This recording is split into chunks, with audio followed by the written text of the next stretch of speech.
Hi, I'm Ethan Harris, Stony Brook School class of 1971, and a new trustee on the board. And we have the great privilege today of meeting with Josh Crane. And Josh, it's a pleasure to have you here at Stony Brook today. And thank you for taking the time to meet with us.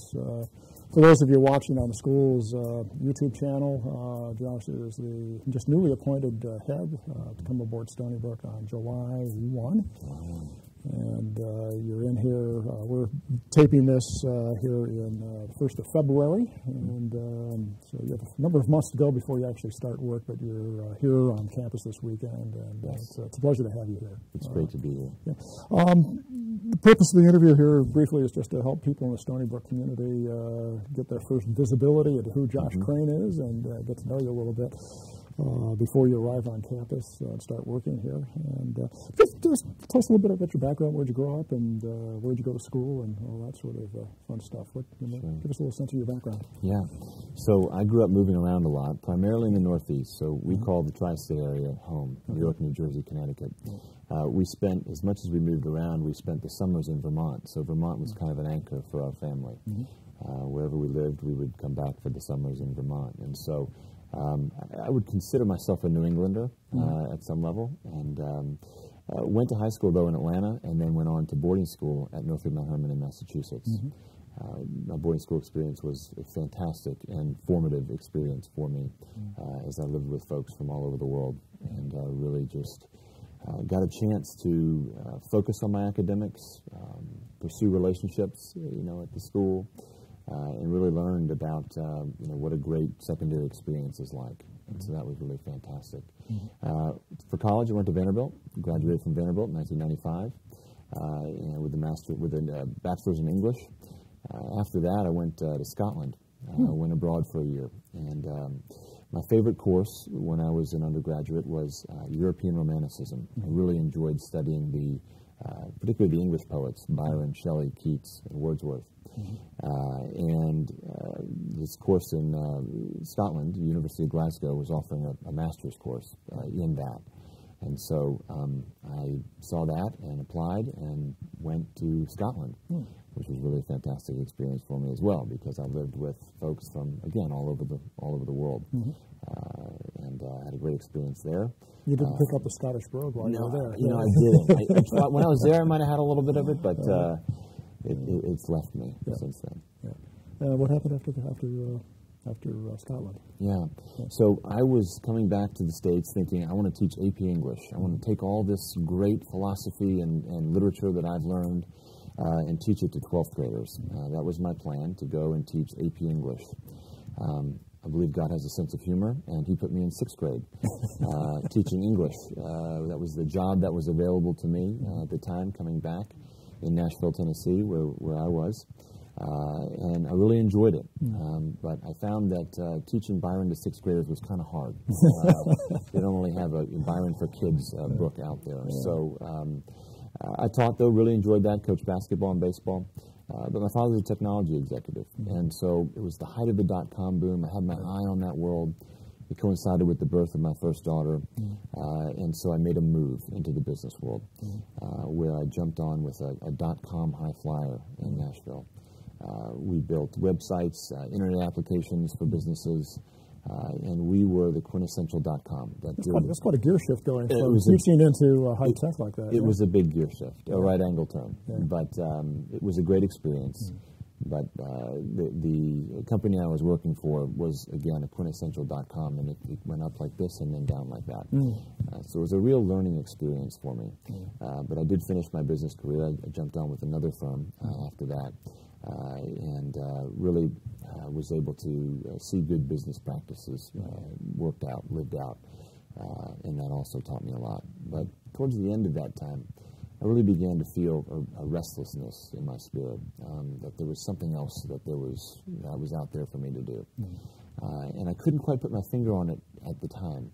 So I thought about possibly being a pastor, pursued seminary, thought about that. My wife shut the door on that for me, and as I look back, that probably was the best choice. My wife has a way of steering me in good directions, and made the decision to go back into education. And that was a decision that was really supported and encouraged by a lot of my friends and mentors. who really found that to be the best place for me. Mm-hmm. So I jumped on I began looking and investigating opportunities, and a friend of mine who was my first principal when I was teaching became head of school at another school, and I began networking with him, and he mentioned a school in St. Louis. And I said, I know that place. And he wondered how I knew it. And it's because I had been to St. Louis looking at the possibility of going to Covenant Seminary to be a pastor. And while I was investigating that opportunity, I found out about this school that he mentioned. So when I showed him that I knew about it, he made a call on my behalf. They were looking for a head of school. And that's where I've been for the last 8 years, leading a school in St. Louis, Missouri. My understanding, and from our discussions, you had quite a challenge when you came there to take a school that really had a lot of growth to do and work ahead of you. And how did you work the process over there? Yeah, a lot of prayer, for sure. But it was about seeing what folks maybe couldn't see. Having a vision for what the school could become. It had struggled financially. It had declining enrollment, and the teacher morale and just quality of the individuals on the campus. They needed some help. They needed some growth. They needed some investment. And so I just believed from the beginning that the school could be a great school. And so it was about casting vision, sharing with people what it is that I wanted to accomplish, what we could accomplish as a community, what the Lord could do through us, and just started executing on a plan. And I'd love to say that I had this great plan that I brought, and, it was all on me. There was so much that the Lord, did and worked in that situation that I look back and I just say, wow, Lord, you really blessed that. But it started with vision. And the belief that the school could be more than what it was at the time. You look at Stony Brook today. How did you first hear about Stony Brook, and what was the thought going through your mind when you started looking seriously at applying for the position? Yeah. Well, Stony Brook is a special place for me. I grew up hearing about it, and I had this vision in my head of what Stony Brook was like, that it was the boarding school that remained true to its faith roots, but also was excellent academically. And so, as someone who is passionate about Christian education, it was in some ways this vision of what I wanted, a school to be like. That is, I believe, the number one challenge in Christian education is getting the kind of faculty who have the intellectual horsepower and the deep faith commitment to really make a difference in kids' lives. And so, looking at it, thinking about it, I thought, wow, that's Shangri-La. That's the place where you want to go. And it was really neat to find out that they were looking for a head of school. And as I poked around and began to investigate in a real sense, reality met my imagination. And so often we have expectations that are disappointed by reality. But in this case, the expectation was high, and it was met. As I became more acquainted with the school and started to talk to people and interview and all of those things. Did you think you had a really good shot at it? I always felt like I could do it, but I didn't know if that would be. I didn't know if that would be the way it would work out. I was seeking the Lord. There was an opportunity in St. Louis that, in some ways, I thought I was going to pursue and going to get. But when this came up and this prospect became more real, I just found my heart growing more and more excited about the prospect. You felt a calling. I felt a calling. Yeah. You're going to be going through a transition process, and you and I have spoken on the phone a number of times, and I know you want to finish strong and complete your obligations out in St. Louis. Coming into a community like Stony Brook, you must be awfully excited. Your family's got to be really, really excited about this opportunity and coming to Long Island and jumping into this. Yes. Are you over the shock yet of it? And what's your sense of going through the transition process now? Yeah, what's really interesting, and I was having this conversation with my wife before I came here. We both said to each other, wow, we made a major life decision coming to a place that we'd only been for 2.5 days. But at the same time, we felt such a sense of calling, such a sense of the Lord's direction for us as a family. Because going into this, yes, it was about my job and this opportunity for me, but we're a family, and we trust that where God is leading, everybody is going to benefit. And so being here is really, for us, really exciting, because I just see the amazing community that Stony Brook is, and living in that community together with peers, is something that is deeply encouraging, I think, and exhilarating. I mean, this is really, we see this as challenging, as folks who have deep spiritual commitment, deep academic commitment, and as iron sharpens iron, the proverb says. I really feel like this is going to be a situation where we're going to grow a lot too, just being around everybody here. But my girls are very excited about it. Their grandparents live in Manhattan. Their aunts and uncles live in Manhattan, cousins, and so for them, it's the opportunity to be near family, and so I think that's another big motivating factor. That's taking the edge off being in a place where leaving a place where they've been pretty much all of their lives. Yeah. Tell us about your kids and your family and your wife. Give us a little picture of your family, if you can. Sure. So I have 4 girls. Wow. And they keep me very busy. So Rachel is our oldest. She's 12. Rebecca is 10. Ruth is 7. And Naomi is 3. You'll notice the alliteration there, the consonant R, and we really thought hard about that 4th girl being Rahab, but we had to pass. And apologies to anybody who has an Aunt Rahab. But our girls are, after God, they're the center of our lives. They're unique. It's amazing how you have, from the same parents, 4 very different children. And so what they do share in common is a love for swimming. They're competitive swimmers and quite good at it. But their personalities are very different. And some love school, some don't like school so much. So that's been a little bit of a challenge as the headmaster, who's their headmaster. But by the grace of God, they've avoided the principal's office by and large, which has been nice from a discipline perspective. But they're really neat kids, and they have a faith.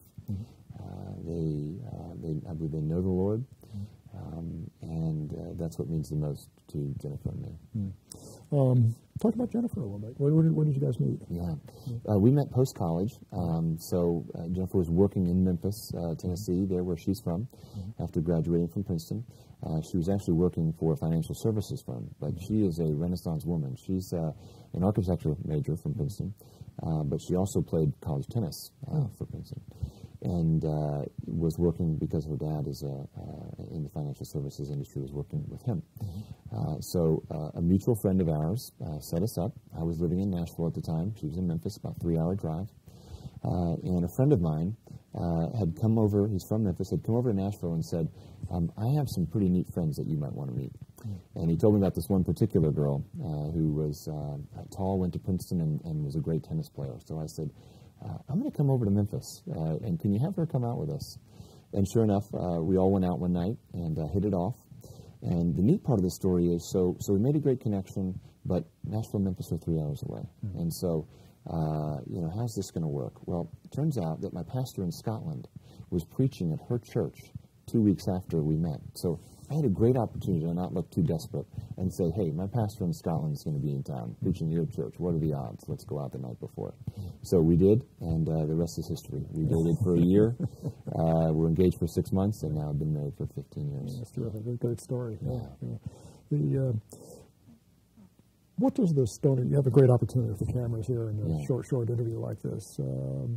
What do you want the Stony Brook community to know about Josh Crane as you come into this community? Yeah. What I want folks to know is, I love people, and people are what drive a school.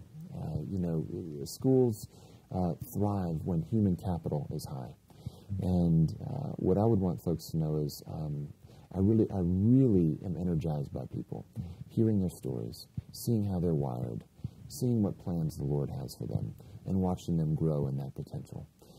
And that's certainly the case for students, but it's also the case for faculty and parents, and just getting to know people, and of course alums. So, I really would want them to know that I'm interested in them. I'm interested in their stories. I'm particularly interested in their stories as it relates to Stony Brook. When you think about the vast alumni base that this school has, what was their experience like? I've had the privilege of talking to a few in my preparation for my interview process and then post-appointment. And it's just, they share a passion in common that I think is just so compelling. To hear their stories, to see how Stony Brook has shaped them in their lives, that's very energizing for me. So I want to hear more and more about those. I can affirm that just on the interviews we did for the Archives Project. I have had exposure to a lot of alums from the earlier generations of the school. What you just said really resonates because there's a strong affinity and identification with how the school shaped them in their formative years. What do you hope to accomplish? I know you haven't set your sights and vision and all that stuff. It's a bit early for that sort of stuff. But what do you hope to bring to the school? Yeah. What I certainly want to do is continue to build the community and move forward together towards common goals that we're able to establish. Certainly want to focus on the mission of the school and amplify it. But at my core, I really believe Stony Brook has a national and even worldwide leadership opportunity within faith-based education. As I mentioned before, I really think that Stony Brook holds a special place in people's minds as the place where faith and academics have come together most powerfully. And I think that at this particular time in the life of Christian schools in this country anyway, they're hungering for that kind of leadership. They want to see it visibly demonstrated, and they want to know how. And I think that Stony Brook has this incredible leadership opportunity. As we care for the children, the students in our walls, we have a chance to have almost a multiplier effect, I think, so that folks who are wanting to know how it is that Christian education can be so powerful, they can look to Stony Brook and see passionate teachers living out their faith, working with these kids, and bringing to bear their native gifts and talents, their intellectual horsepower.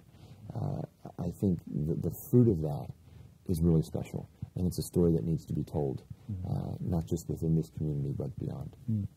Well, let me add my voice to the chorus of people who are welcoming you to Stony Brook, and we look forward to seeing you again on campus.